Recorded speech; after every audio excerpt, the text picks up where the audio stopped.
What's up, everybody? So, in case you weren't aware, people recently figured out that you can proc this perk, Healing Breeze, with a whole bunch of different stuff other than just what you would assume it works with, mostly the focus scaling weapons.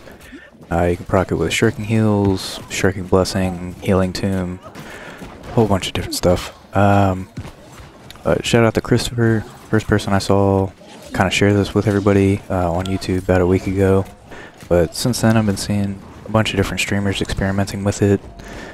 Some people getting as high as 900 per second ticks standing in a sacred ground with one of the higher damage weapons. And it does kind of work the way it says in that sense, where the higher damage the weapon is, like Warhammer, Great Axe, Musket, they all seem to heal a lot stronger than like my build, for example. I only get about 300 a tick standing outside of Sacred, and most of those guys are getting about double that. So everything in the first half of this video is using Healing Breeze, and everything in the second half is my normal build using Blooddrinker. Just in case you didn't know, you can't put Healing Breeze on Blooddrinker because it already has Lifestealing perk on it, and Healing Breeze and Lifestealing are both the same perk type.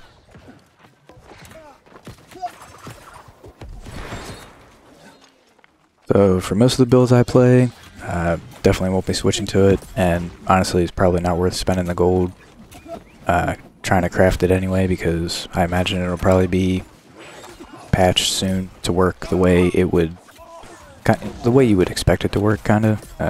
Just life staff mostly and void gauntlet. This guy almost 100 to 0'd me, by the way. I just tried to open my chat for like half a second as I was auto running back to the fight.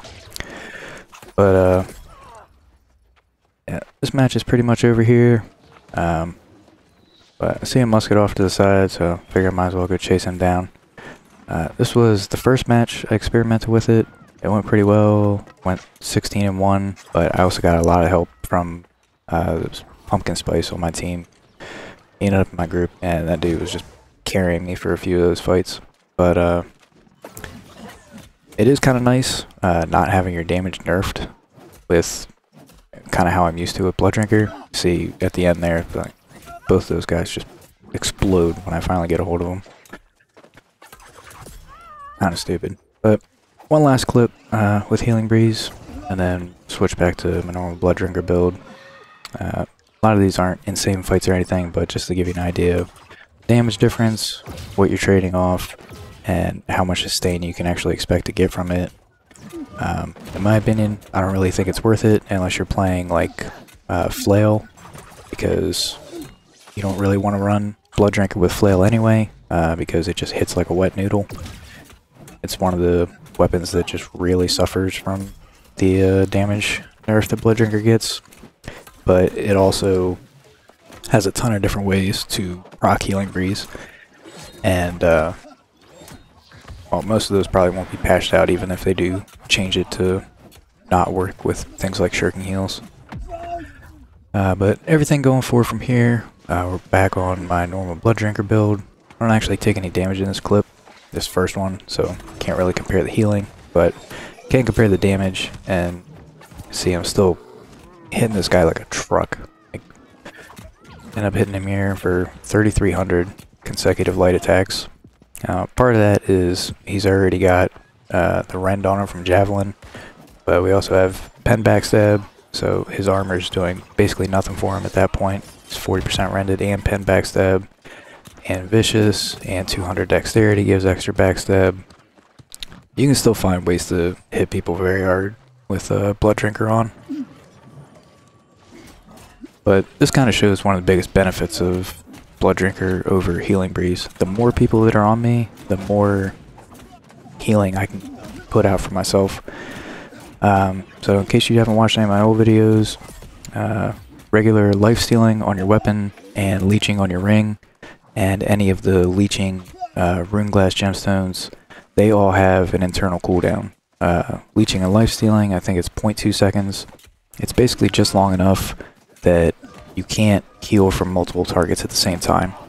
So you basically can hit 9 people at once, but you only get lifestealing from one of them. Blooddrinker, on the other hand, the special perk that it gets doesn't have a cooldown, so I can cleave through both of these guys at the same time. This guy sees I'm just getting smacked all over the place by the brute here.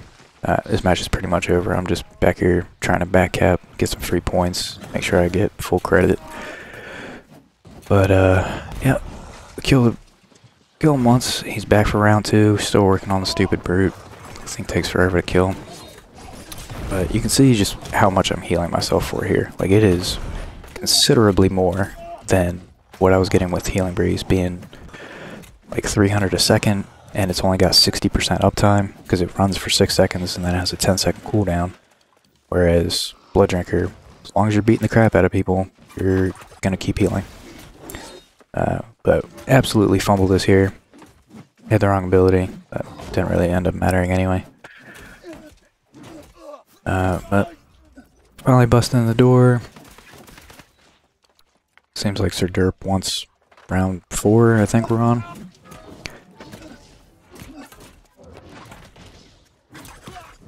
And I'm definitely going to change my heart rune. I think I want to change to Dark Ascent, because I wish I could remember to give him credit whose video I was watching, but somebody got a 12,000 HP heal off of one Dark Ascent in the middle of a clump.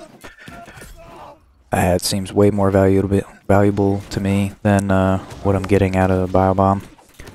So I'll probably get that done eventually, but you'd think that'd be enough to stop this guy from coming back again. The match is basically over, but nope, he runs the whole way back from spawn.